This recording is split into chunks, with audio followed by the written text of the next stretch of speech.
Beijing has confirmed the number of people who have died with the coronavirus, and the authorities have put more cities under quarantine. Many more families are going to lose loved ones before their time. It might be 2 weeks' time, it might be 4 months' time, it might be 12 months' time, who knows? How on earth did it come to this? I urge you, at this moment of national emergency, to stay at home, protect our NHS, and save lives.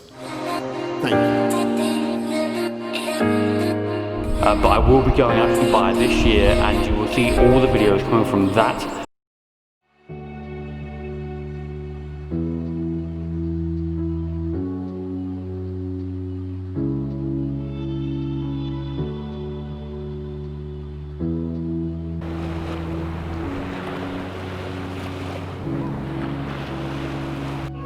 Welcome to Dubai International Airport. The local time is approaching 6:30 and It's so beautiful and stuff. Like, I actually love it here. Like, it's like 52 degrees right now.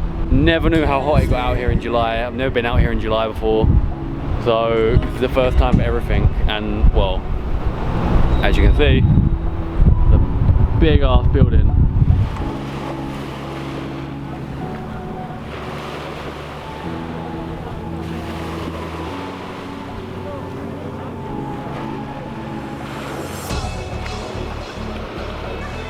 For many, they're becoming images from an almost forgotten era as winter sunshine abroad's cancelled, at least for the next month.